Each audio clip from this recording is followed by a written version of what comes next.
रुपया पैसा अटक गया हो, नहीं निकल रहा हो, किसी व्यक्ति से कोई काम करवाना है, वो काम नहीं कर रहा, कोई फाइल आगे नहीं बढ़ रही है, कोई कार्य अटक रहा है, तो एक जल के पात्र में जल भरकर 5 बेलपत्री शिव जी को समर्पित कर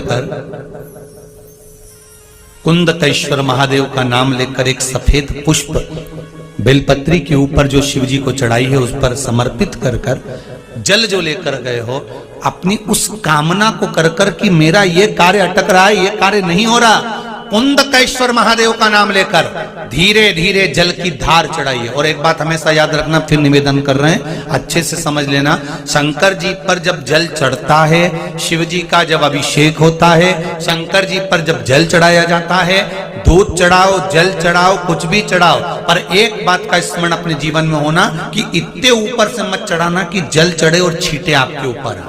बहुत ध्यान दीजिएगा बात।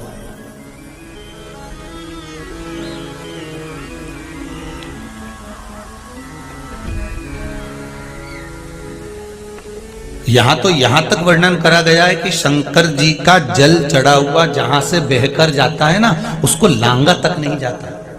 यहां लांगते हैं क्या? नहीं ना, परिक्रमा भी करेंगे तो वहीं से लौट कर वापस इधर जाएंगे। शिव जी का जहां से जल बहकर जा रहा हो, चढ़ा हुआ जल जहां से बहकर जा रहा हो, उसको लांगा तक नहीं जाता। और कई लोग बड़े बड़े आनंद में शंकर जी पे इतनी ऊपर से जल चढ़ाएंगे तो वो छींटे पूरे अपने ऊपर आना चाहिए, शरीर पर आना चाहिए। नहीं नहीं, उसका दोष है हमारा, उसका दोष है।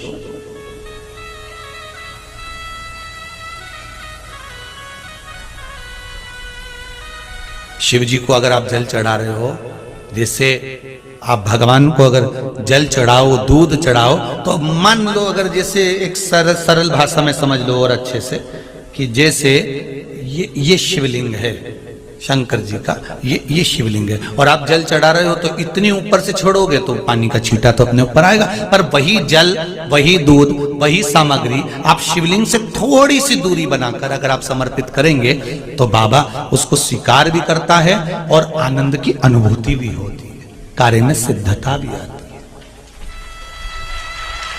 कार्य में उसकी सिद्धता भी।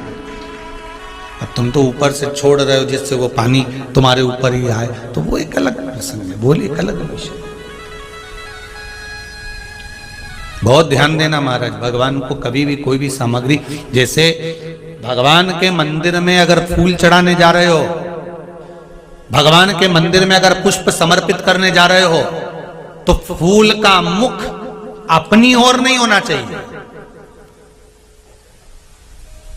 फूल का मुख कहां पर होना चाहिए?